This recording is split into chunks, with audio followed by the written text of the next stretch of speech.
चूडामणी.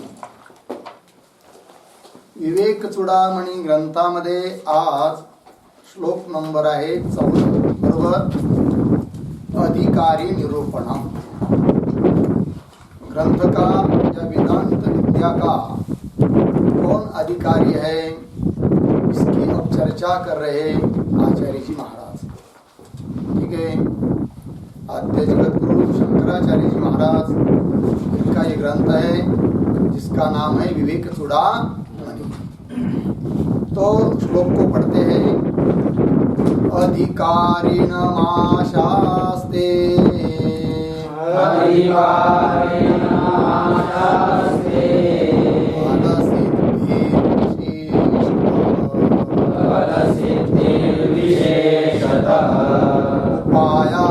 देशकालाद्या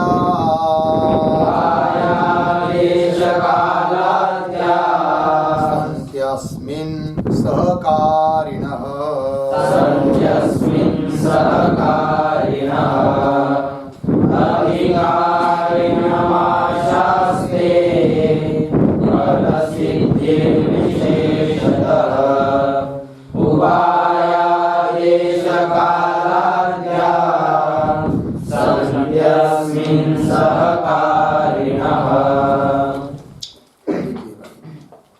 अधिकारिणाम आशास्ते फल सिद्धि विशेषतः.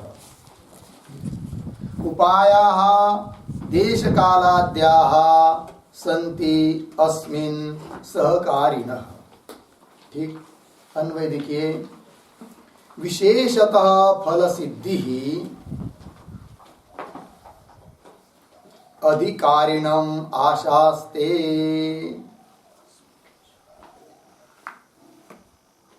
ठीक है. नीचे देश कालाद्याः उपायाः किंवा अस्मिन् लीजिए. अस्मिन् देश कालाद्याः उपायाः सहकारिणः सन्ति.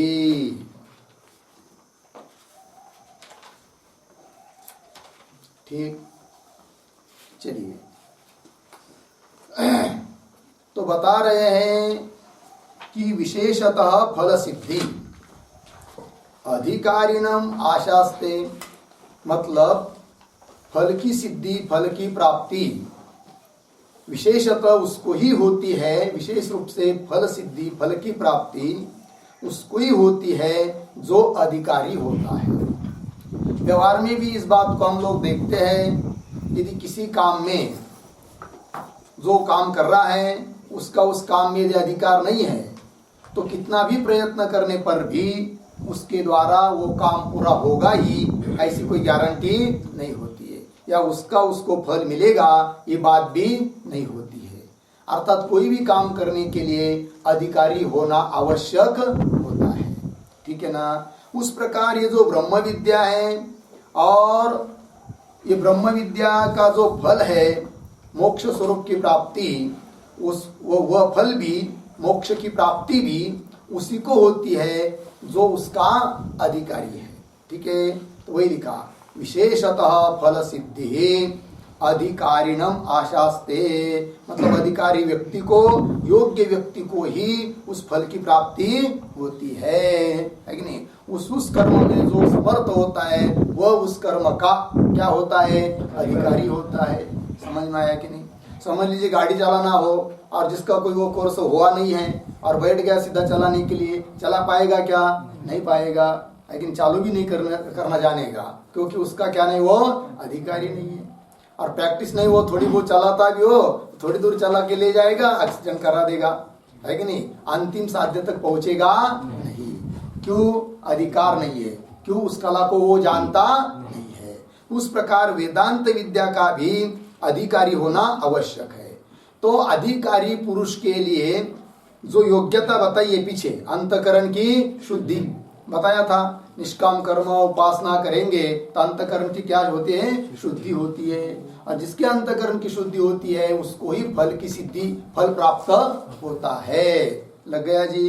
तो बोलेंगे भाई फिर बाकी देश काल ये जो होते हैं वो कारण नहीं है क्या फल सिद्धि के लिए? है, वो भी कारण है. किंतु वो गौण कारण है, मुख्य कारण नहीं है। मुख्य कारण फल प्राप्ति के लिए अधिकारी होना ही है।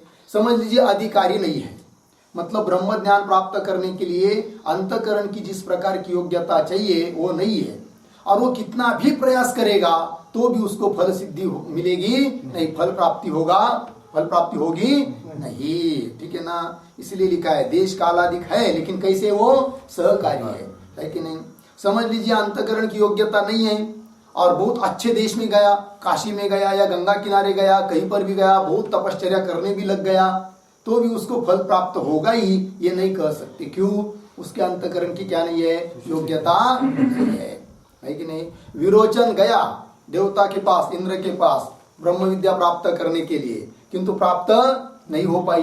क्यों? गुरु थे, सब देश काल सब उचित थे, किंतु अंतःकरण की क्या नहीं थी, योग्यता नहीं थी। कहने का तात्पर्य अधिकारी जो होता है उसको ही फल की प्राप्ति होती है, और उसमें यदि अधिकारी की योग्यता भी है और उचित देश मिल गया, उचित काल मिल गया, काशी तीर्थ क्षेत्र ऐसा तीर्थ क्षेत्र मिल गया, गंगा का किनारा मिल गया या नर्मदा का किनारा मिल गया, है कि नहीं, तब तो बहुत अच्छी बात है।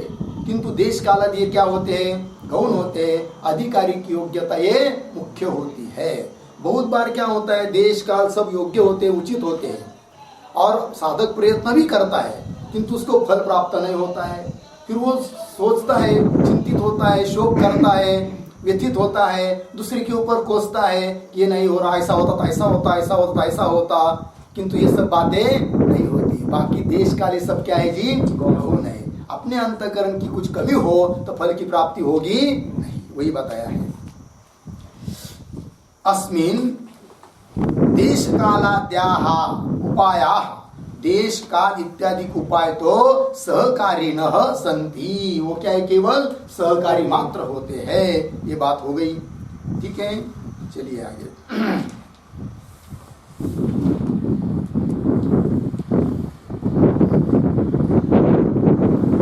एक वाक्य लिखेंगे इस पर, अधिकारिणम के ऊपर। तत्तत् कर्मणि समर्थस्य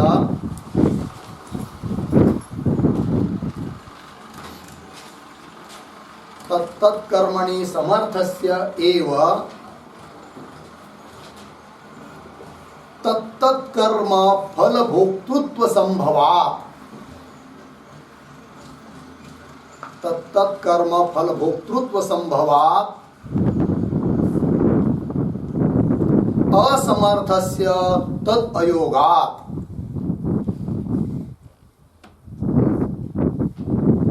असमर्थस्य तद अयोगात्।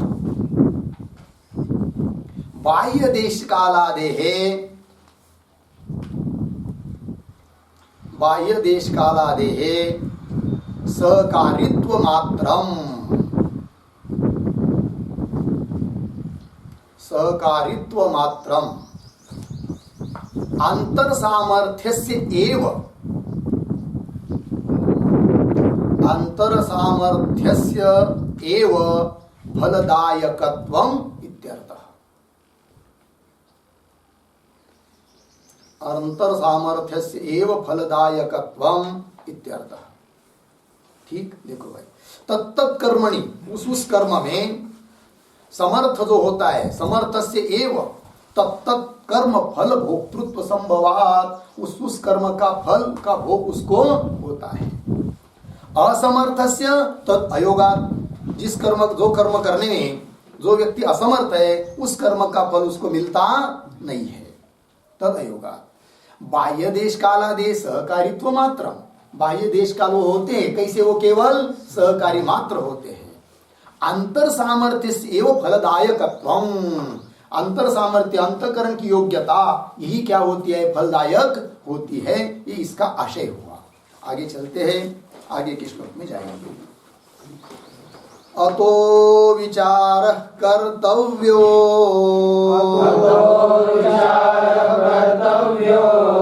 जिज्ञासोरात्मवस्तुनः,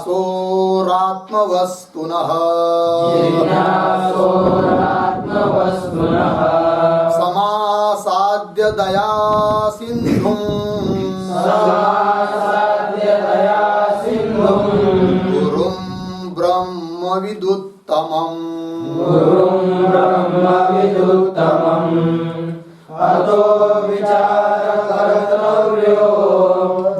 जिज्ञासोरात्मवस्तुनः समासाद्यया सिन्धुं गुरुं ब्रह्मविदुत्तमम्। अतः विचारः कर्तव्यः जिज्ञासोः आत्मवस्तुनः समासाद्य दया सिंधुम गुरुम ब्रह्मविद उत्तमम। अन्वय देखिए भाई। अतः जिज्ञासोः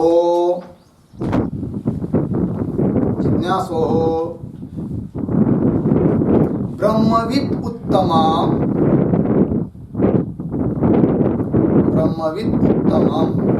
दया सिंधुम गुरुम समासाद्य आत्मवस्तुनः विचारः कर्तव्यः। ठीक, देखिए भैया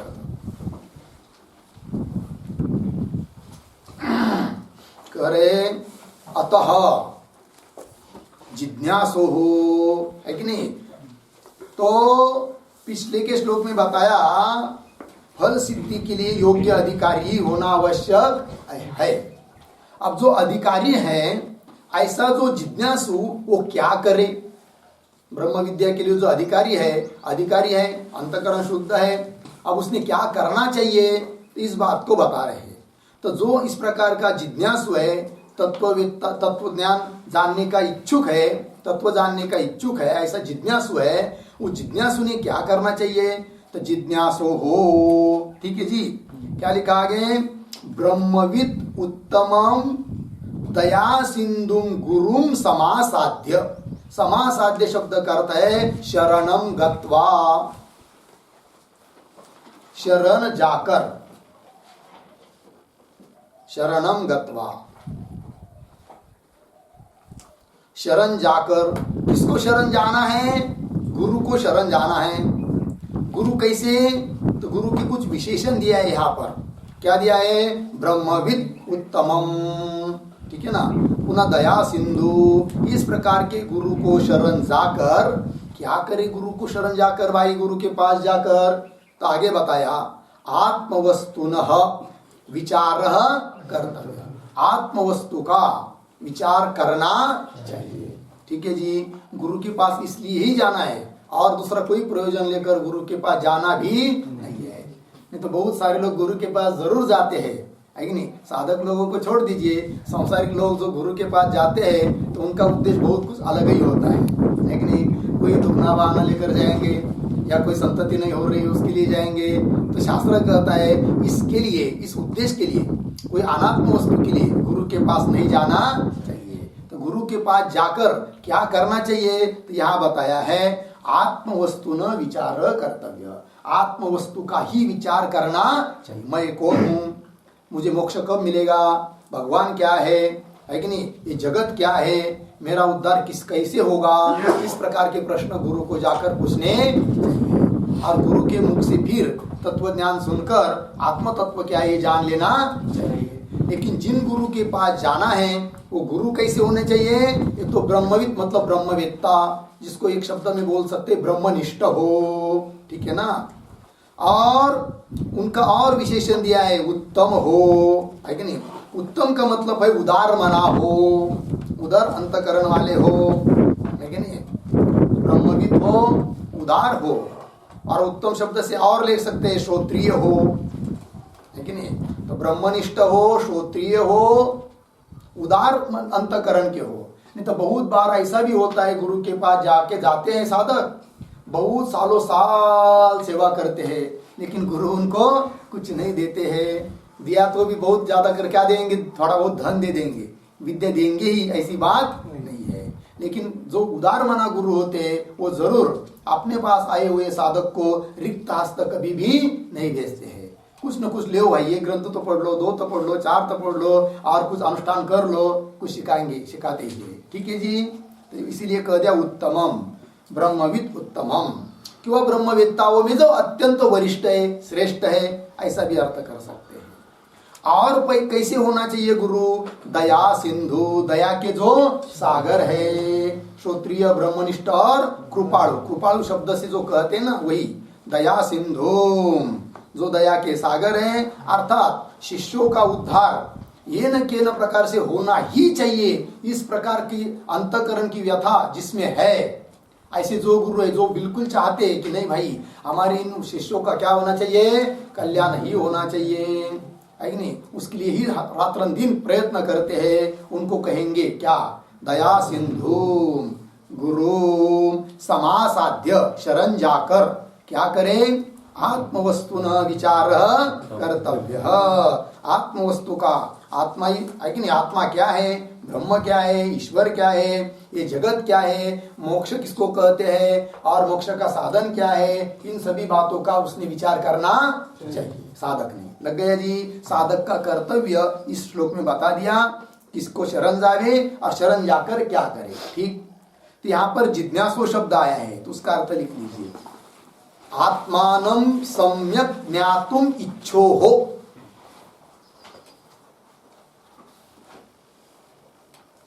जिज्ञासो शब्द करते है आत्मानं सम्यक ज्ञातुम इच्छो हो।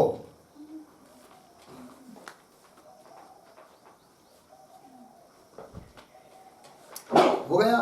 आत्म तत्व को अच्छी तरह से जानने की इच्छा करने वाला, उसको बोलेंगे आत्मानं सम्यक ज्ञातुम इच्छो हो, जिज्ञासो हो।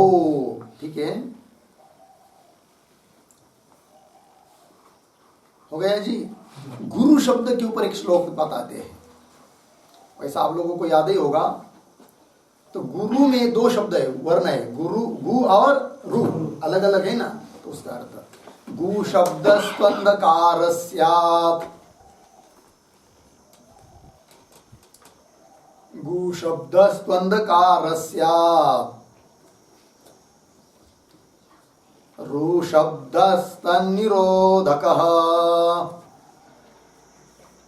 रु शब्द स्तन्निरोधकः, पूर्ण विराम, अंधकार निरोधित्वात्, अंधकार निरोधित्वात् गुरुरित्यभिधीयते।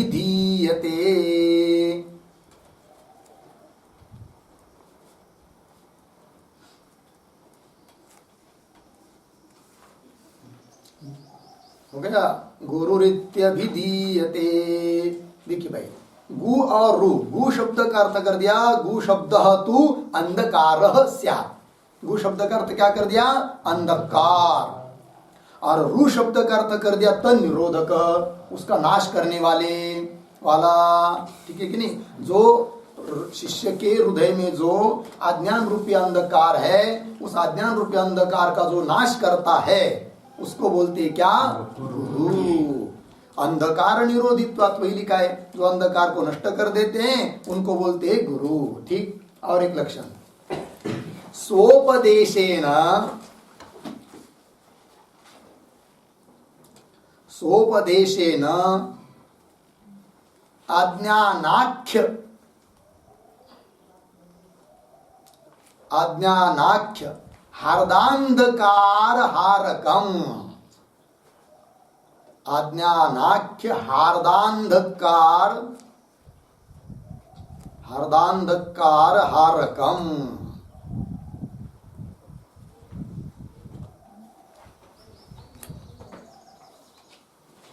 ठीक है जी? चलिए भैया, था क्या हुआ? सोपदेशेन, अपने उपदेश के द्वारा, लेकिन अज्ञानाख्य, अज्ञान नाम का हार्द अंधकार, हार्द का मतलब है हृदय में स्थित, है कि नहीं? अज्ञान नाम का जो हृदय में स्थित अंधकार है उसका हारक नष्ट करने वाले जो होते हैं उनको कहते क्या? गुरु। हो गया जी? हाँ, इसी श्लोक में ब्रह्मविद उत्तमम शब्द आया है, उस पर एक छोटा सा वाक्य, ब्रह्मविदन्तीति ब्रह्मविदः। ब्रह्म विदन्ति इति ब्रह्मविदः तेषाम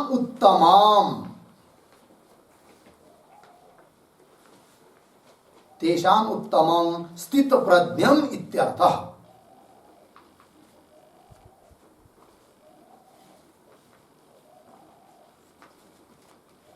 ठीक है ना।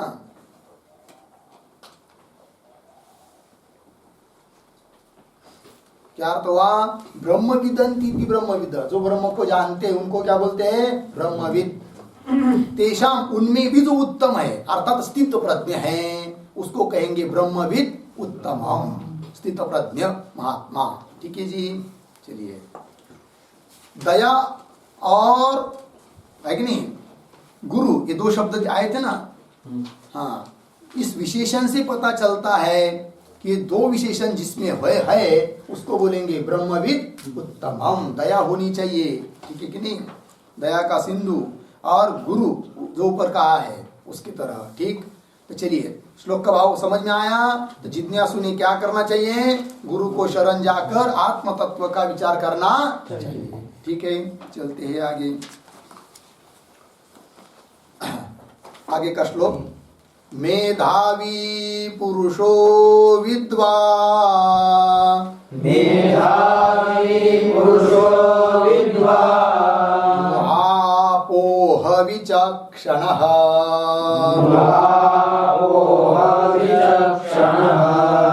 अधिकार्यात्मविद्याया,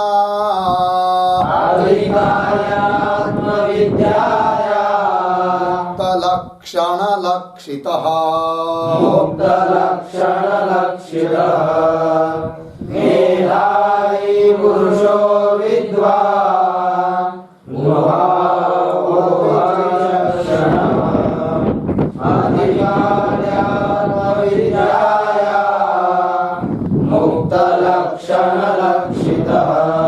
मेधावी पुरुषः विद्वान् ऊहापोह विचक्षणः, अधिकारी आत्मविद्यायां उक्त लक्षण लक्षितः।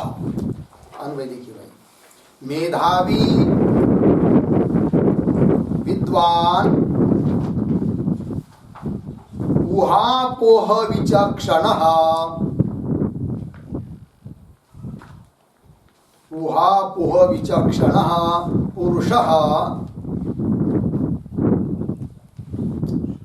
उक्त लक्षण लक्षितः, उक्त लक्षण लक्षितः आत्मविद्यायाम अधिकारी।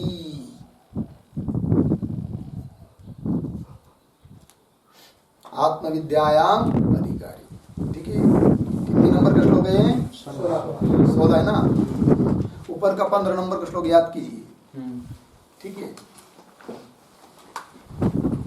देखिए भैया, तो मेधावी, अब इस आत्मविद्या का अधिकारी कौन है इसको बताया। तो 14वें श्लोक में बताया कि अधिकारी को ही फल की सिद्धि मिलती है। ठीक, फिर उस अधिकारी पुरुष ने क्या करना चाहिए ये भी बताया। अब उस आत्मविद्या का, ब्रह्म विद्या का अधिकारी कौन है इसको कह रहे इस श्लोक में। ठीक, तो मेधावी है कि नहीं। मेधावी, मेधावी मतलब क्या?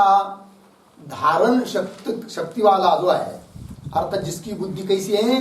धारण करती है। बताएंगे अर्थ उसका। मेधावी, लेकिन लिख लीजिए चाहिए तो, मेधा बराबर धारणावती धीहि। मेधा इसका अर्थ है धारणावती धीहि, धारणावती धीहि। अस्य अस्ति इति मेधावी, अस्य अस्ति इति मेधावी। एक पर्यायवाची शब्द देते मेधावी शब्द के लिए, धारण क्षम बुद्धिमान इत्यर्थः।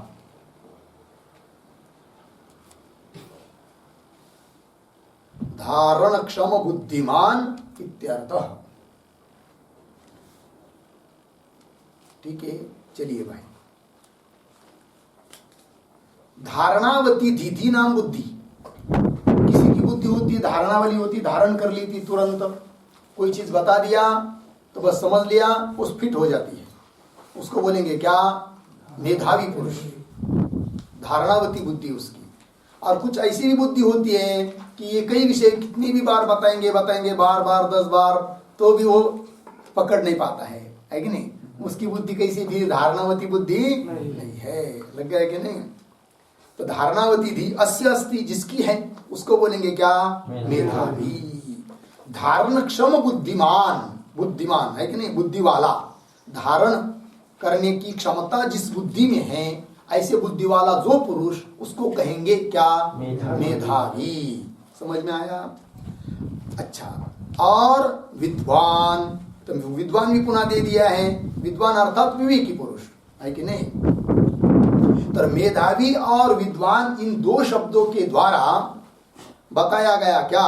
अधित काव्य कोश व्याकरण, अर्थ करेंगे किन दो शब्दों से? मेधावी और विद्वान। अधित काव्य कोश व्याकरण, मतलब जिसने पढ़ लिया है काव्य कोश और व्याकरण को, ऐसा जो पुरुष, वो। ठीक है जी, चलिए। अधित काव्य कोश व्याकरण, ये दो शब्द का तात्पर्य निकलता है। तो मेधावी और विद्वान हुआ, और आगे विशेषण आ रहा है अधिकारी पुरुष का, ऊहापोह विचक्षण। ठीक है ना? ये क्या है ऊहापोह विचक्षण? तो ऊहापोह इसका अर्थ है तर्क वितर्क।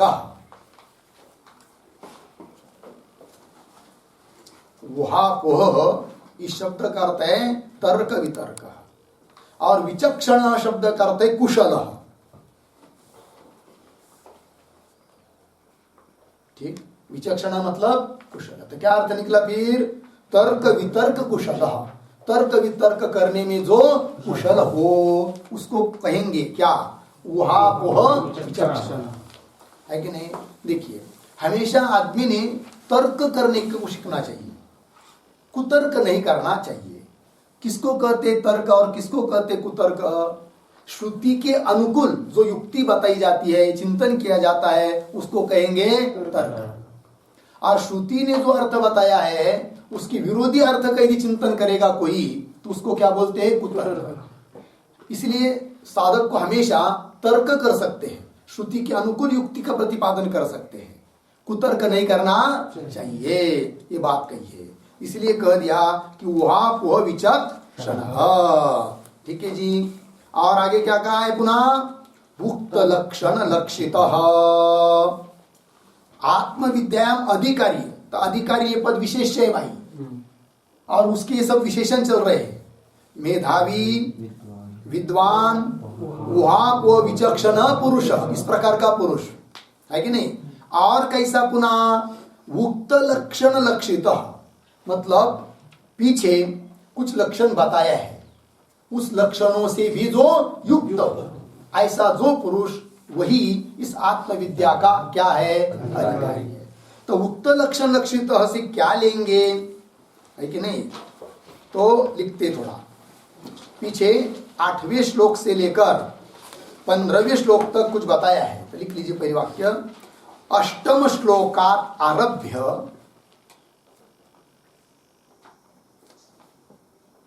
अष्टम श्लोकात आरभ्य 15 श्लोक मध्यपाती श्लोकैः, 15 श्लोक 15 श्लोक मध्यपाती श्लोकैः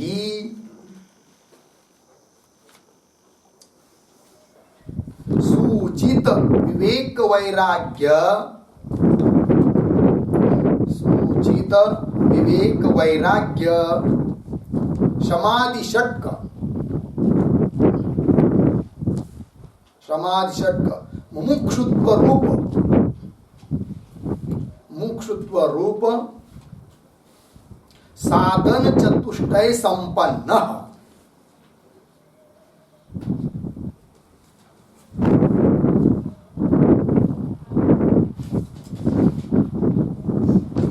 साधन चतुष्ट संपन्न, ठीक है ना। ये हुआ उक्त लक्षण लक्षितः। अर्थ देखिए पीछे इसी ग्रंथ में 8वें श्लोक से लेकर 15वें श्लोक तक बीच वाले सभी श्लोकों के द्वारा कुछ कुछ बताया गया है। तो उन श्लोकों के द्वारा सूचित कहा गया विवेक, वैराग्य, समाधि षटक, मोक्ष स्वरूप जो साधन चतुष्ट है उस साधन चतुष्ट से संपन्न भी होना चाहिए, है कि नहीं। ऐसा होगा उक्त लक्षण लक्षण, वही आत्मविद्या का अधिकारी है, उसी को आत्मविद्या का फल प्राप्त हो सकता है, ठीक है जी। आत्मविद्या का फल क्या? मोक्ष रूप फल, वो उसको प्राप्त हो सकता है, अर्थात उस मोक्ष रूप फल का वही व्यक्ति अनुभव कर सकता है। कौन? जो इस आत्मविद्या का अधिकारी बताया है वो। तो कौन है इस ब्रह्म विद्या का आत्मविद्या का अधिकारी? मेधावी, विद्वान, उहाप विचक्षण, इस प्रकार का पुरुष जो कि उक्त लक्षण लक्षित साधन चतुष्ट संपन्न भी हो, ऐसा व्यक्ति ही आत्मविद्यायाम अधिकारी, इस आत्मविद्या का मतलब इस ब्रह्म विद्या का अधिकारी है। अर्थात इस प्रकार के अधिकारी पुरुष को ही उस ब्रह्म विद्या का आत्मविद्या का फल जो मोक्ष है वो प्राप्त हो सकता है, अन्य को नहीं, क्योंकि अधिकारी को ही फल की प्राप्ति होती है, ये कहा था। ठीक है जी, आगे चलते हैं। आगे का श्लोक। विवेकिनो विरक्तस्य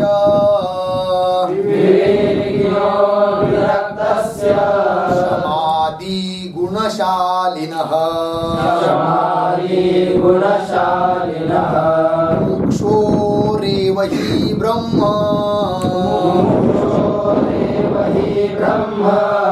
जिज्ञासा योग्यता मता।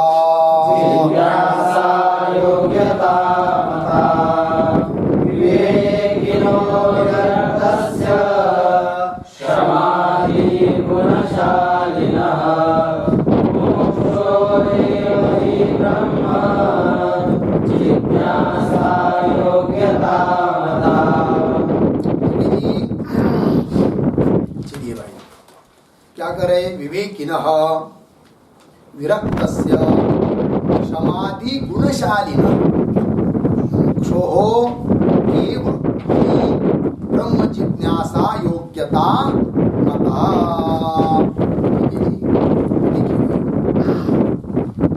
तो जिज्ञासु ने आत्म तत्व का विचार करना चाहिए, ये बताया था, ठीक है ना। अब उस जिज्ञासा में मतलब जानने की इच्छा में किसका अधिकार है, उस बात को अब कह रहे हैं। ठीक है, तो विवेकिनः कौन जानना चाह सकता है या जानने का अधिकार किसका है? थोड़े में इस आत्मविद्या का ही अधिकारी जो व्यक्ति है उसके बारे में ये चर्चा हो रही है। तो विवेकिनः विरक्तस्य समाधि गुणशालिनः मुमुक्षो एव हि ब्रह्म जिज्ञासा योग्यता मता। ब्रह्म जिज्ञासा में योग्यता है कि नहीं, अर्थात ब्रह्म जिज्ञासा का अधिकारी वही है जिसमें जो विवेकी है। विवेकिनः है कि नहीं, विरक्तस्य विवेकी हो मतलब सत्य क्या है, असत्य क्या है, आत्मा क्या है, अनात्मा क्या है, ग्राह्य क्या है, अग्राह्य क्या है, इस बात को जो जानता है उसको कहेंगे विवेकी। और विरक्त भी हो, विरक्त मतलब क्या? वैराग्यवान हो, अर्थात यह लोगों के भोग और लोगों के भोग की जो इच्छा उन सबका त्याग करने का जिसका स्वभाव हो, ऐसा जो विरक्त व्यक्ति है कि नहीं, वैराग्यशील है कि नहीं। और आगे क्या लिखा है? विरक्तस्य पुनः समाधि गुणशालिनः शम दम श्रद्धा उपरम इत्यादि गुणों से जो युक्त है। वो शम क्या है, दम क्या है, वो आगे चर्चा आने वाली है, सबकी व्याख्या होने वाली है। ठीक है, समाधि गुणशालिनः और पुनः मोक्षो हो, जिसको मोक्ष की इच्छा है कि नहीं। तो विवेकिनः विरक्तस्य अन्वय सरल है, समाधि गुणशालिनः मोक्षो हो पुरुषस्य एव। इस प्रकार के इस धर्म से युक्त जो पुरुष है उसका ही क्या ब्रह्म, उसमें ही ब्रह्म जिज्ञासा योग्यता मता, उसमें ही ब्रह्म जिज्ञासा हो सकती है और को नहीं। तो ब्रह्म जिज्ञासा योग्यता मता है कि नहीं। तो इस पर लिखते हैं वाक्य, ज्ञातुम इच्छा जिज्ञासा,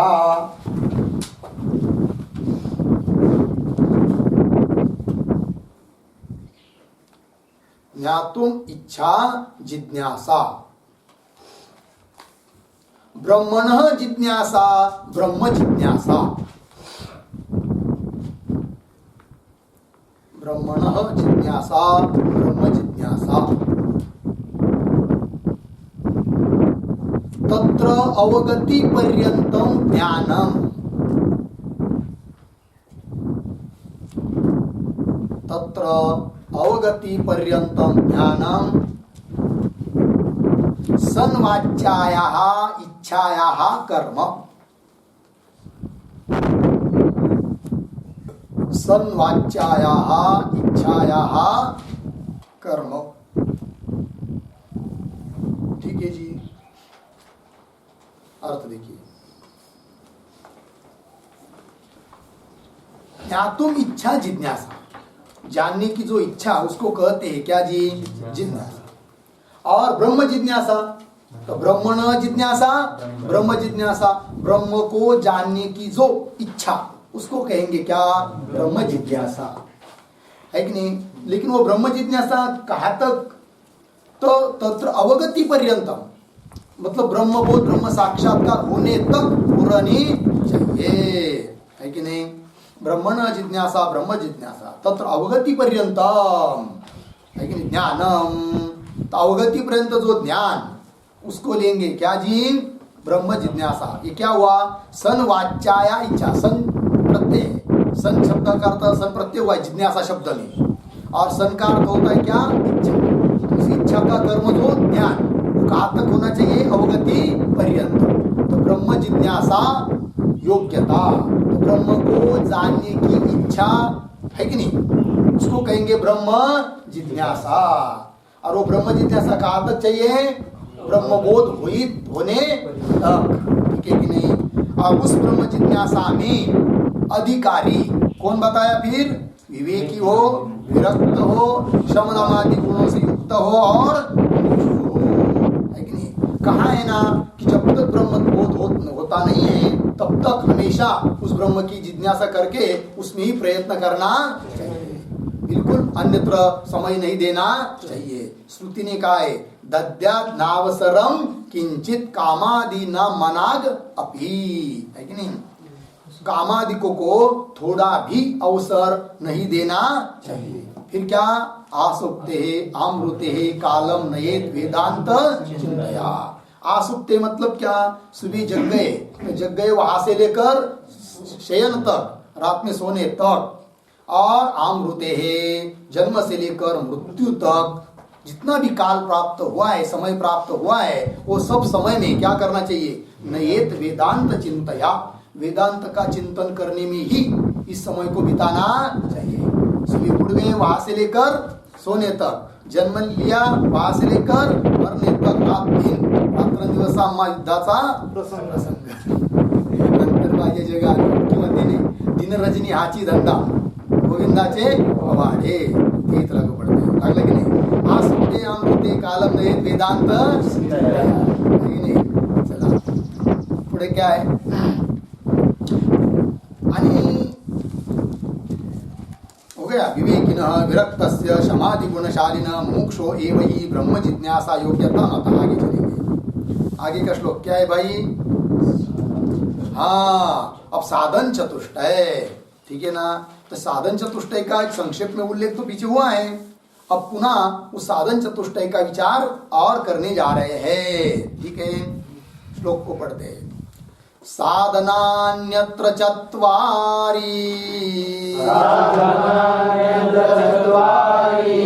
कथितानि मनीषिभिः येषु सत्सेव सन्निष्ठा यदभावेन यदभावेन सिद्ध्यति यदभावेन सिद्ध्यति साधनान्यत्र चत्वारि कथितानि मनीषिभिः येषु सत्स्वेव सन्निष्ठा यदभावेन सिद्ध्यति साधनानि अत्र चत्वारि कथितानि मनीषिभिः येषु सत्सु एव सन्निष्ठा यद अभावे न सिद्ध्यति। ठीक अन्वय अत्र मनीषिभिः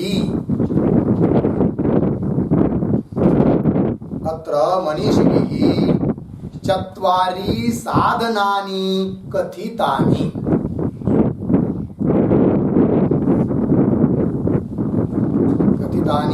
नीचे येषु सत्सु एव सन्निष्ठा अर्धविराम यद अभावे न सिद्ध्यति। ठीक अर्थ देखिए अत्र मनीषिभिः चत्वारि साधनानि कथितानि। इस ब्रह्म विद्या में मनीषी लोगों के द्वारा मुनि लोगों के द्वारा क्या 4 साधन कहे गए हैं, 4 साधन बताए हैं। ठीक है कि नहीं? येषु सत्सु ऐसे वो 4 साधन हैं कि जो होने पर ही सत्सु एव कार दिया सन्निष्ठा। सन्निष्ठा मतलब सत्स्वरूप आत्मस्थिति ही भवति इत्यर्थः। सन्निष्ठा करते है सत्स्वरूप आत्मस्थिति ही भवति। सत मतलब ब्रह्म आत्मा, सत्स्वरूप जो ब्रह्म है आत्मा है उस ब्रह्म में स्थिति होती है। अर्थात ये 4 साधन जो बताए हैं मुनि लोगों ने, ये 4 साधन रहेंगे तभी ब्रह्म विद्या प्राप्त होती है और ब्रह्म विद्या का फल मोक्ष प्राप्त होता है कि नहीं? ये नहीं रहेंगे तो वही व्यतिरिक्त बता रहे यद अभावे न सिद्ध्यति। यद मतलब यही 4 साधन इनका यदि अभाव रहेगा तो न सिद्ध्यति सन्निष्ठा न सिद्ध्यति है कि नहीं? सत्स्वरूप ब्रह्म में जो स्थिति है, जो ब्रह्मनिष्ठा जिसको बोलते हैं, वो स्थिति ब्राह्मी स्थिति प्राप्त नहीं होगी। कब? ये 4 साधन नहीं रहेंगे तब। अर्थात ये 4 साधन रहेंगे तभी ब्रह्म स्थिति प्राप्त होती है। इसलिए इस ब्रह्म यहाँ पर शास्त्र में वेदांत में मुनि लोगों ने 4 साधन बताए हैं। ठीक है ना? मनीषी भी कहा है। तो मनीषी किसको कहते हैं भाई? एक वाक्य श्रुति तात्पर्य ज्ञानवत्वं मनीषित्वम्।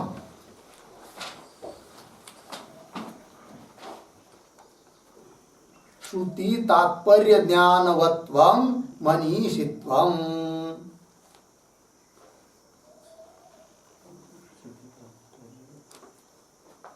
श्रुति तात्पर्य ज्ञानवत्वं मनीषित्वम् हो गया। मतलब क्या हुआ? श्रुति अर्थात वेद। श्रुति का तात्पर्य क्या है? श्रुति का तात्पर्य किस अर्थ में है? इस बात का ज्ञान जिनको है उनको कहते हैं क्या? मनीषी, मनन करने वाले लोग। ठीक है जी? ऐसे इन लोगों ने बताया है 4 साधन। तो यहाँ पर उत्तरार्ध में क्या लिखा है? येषु सत्सु एव सन्निष्ठा, यह अन्वय हुआ। यदाभावे न सिद्ध्यति, ये व्यतिरेक हुआ। ठीक है जी? तो लिख लेते इसका अन्वय व्यतिरेक को। तो येषु मतलब कौन लेंगे? लिख लीजिए विवेकादि चतुष्टय सत्वे, विवेकादि चतुष्टय सत्वे सति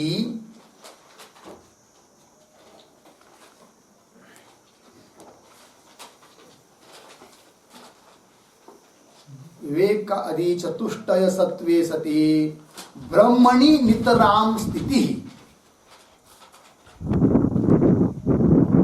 ब्रह्मणि नितराम स्थिति प्रयोजक, ऐसा कीजिए, स्थिति का लोक नहीं, ब्रह्मणि नितराम स्थिति प्रयोजक ब्रह्म जिज्ञासाया संभवात्,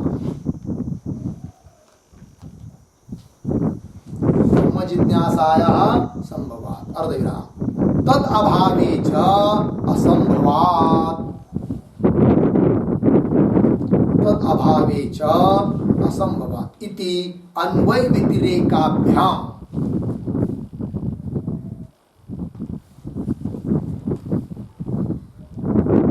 अन्वय व्यतिरेकाभ्याम सन्निष्ठा पर पर्याय, सन्निष्ठा पर पर्याय फल पर्यंत ब्रह्म जिज्ञासा, फल पर्यंत ब्रह्म जिज्ञासा कारणत्वावगतिः इति उक्तम्।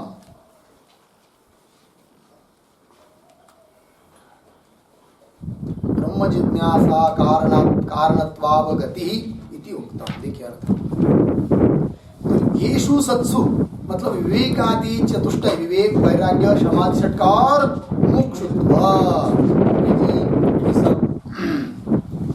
विवेकादि चतुष्टय सत्व विचार रहेंगे तो ब्रह्मणी नितराम स्थिति, जिसको सन्निष्ठा शब्द से कह दिया, तो ब्रह्मणी ब्रह्म में नितराम स्थिति, उसका प्रयोजक जो ब्रह्म जिज्ञासा वो संभव है।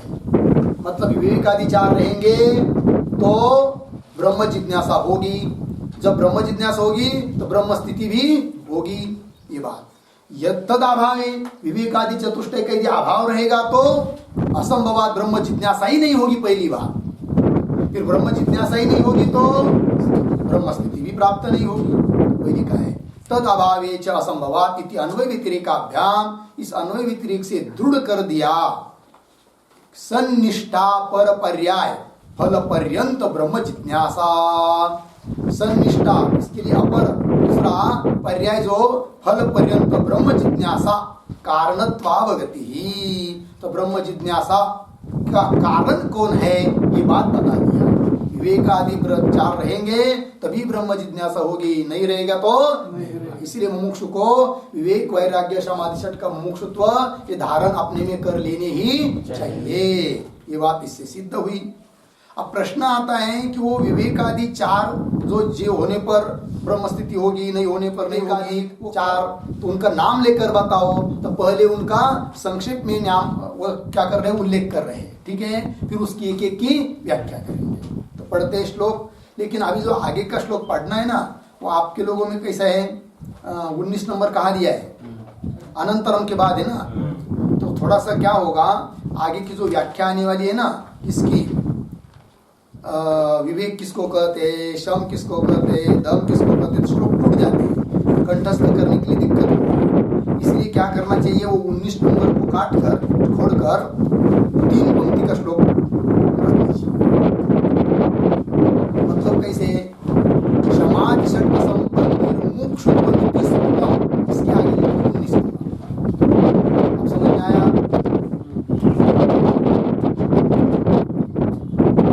श्लोक को पढ़ते हैं, 3 श्लोक।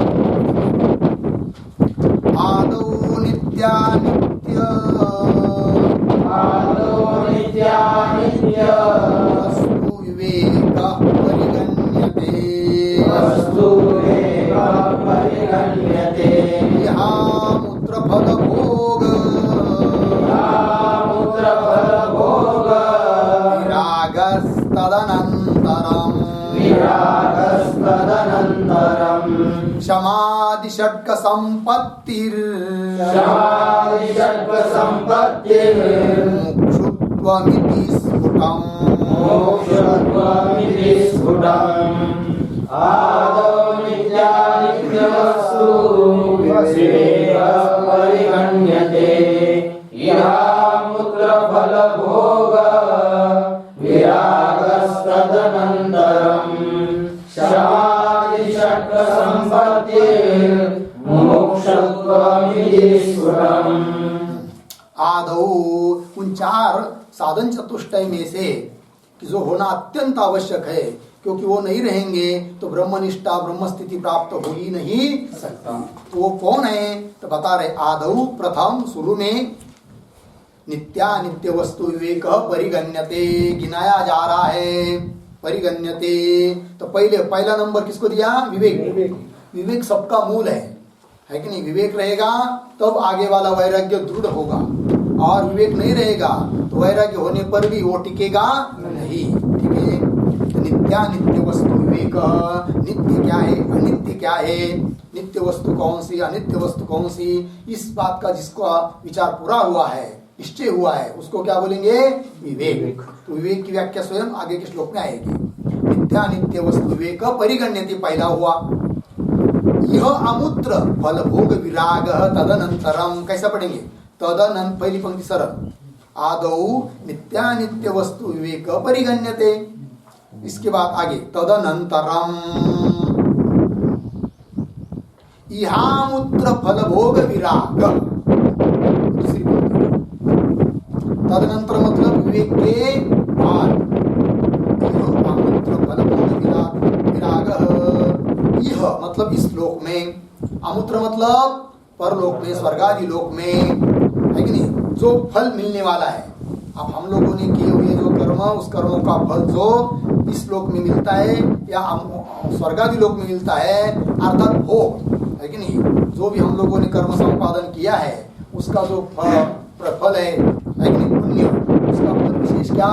सुख, अर्थात भोगों की प्राप्ति, है कि नहीं। तो यह लोक में जो भोग प्राप्त होने वाले हैं उसको भी, उसके बारे में भी राग नहीं चाहिए, है कि नहीं, उसको भोगने की जी इच्छा, उसका त्याग, और परलोक में भी जो भोग मिलने वाले उसकी भी इच्छा करनी नहीं है। साधक को इस लोक की भी भोग की इच्छा नहीं करनी है और परलोक के भोग की भी इच्छा करनी, उसकी तरफ राग नहीं रखना है, आसक्ति नहीं रखना है, उसको बोलते क्या? विराग, अर्थात वैराग्य। तो तदनंतरम अमूत्र फल भोग विराग हो गया। फिर आगे दो हो गए ना, चार में से समाधि षटक संपत्ति ही तीसरा। समाधि षटक अच्छे होने के कारण षट शब्द दिया, शम दम वगैरह हर एक की व्याख्या। समाधि षटक संपत्ति ही, और आगे ये चौथा। ठीक है जी, ती चार हुए, है कि नहीं। इति स्फुटम, स्फुटम स्पष्टम परिगण्यते इत्यर्थ। परिगण्यते का इधर भी लगाना है। तदनंतर यामूत्र फल भोग विराग परिगण्यते, गिनाया जाता है। उसके बाद समाधि षटक संपत्ति ही परिगण्यते, फिर उसके बाद मुमुक्षुत्वम इति स्फुटम, स्पष्ट है, परिगण्यते हो गया। फिर आगे की जी पंक्ति ना, दो पंक्ति को मिलकर श्लोक पूरा होगा आगे का, अर्थ तो अभी आपको काटना पड़ेगा, इसको काटकर आगे की पंक्ति के सामने लिखना पड़ेगा। तो उसमें विवेक की व्याख्या हो गई। तो फिर विवेक की व्याख्या वो तो कंठस्थ करने के लिए सीधा हो जाएगा, 2-4 श्लोक में ये सब गड़बड़ होगी, फिर आगे से मतलब नंबर होगी। ठीक है, पास। अब विवेक किसको कहते हैं, वैराग्य किसको कहते हैं, शम दम क्या चीज है, इनका विस्तार कल करेंगे। ठीक है जी। ओम पूर्णमदः पूर्णमिदं पूर्णात् पूर्णमुदच्यते पूर्णस्य पूर्णमादाय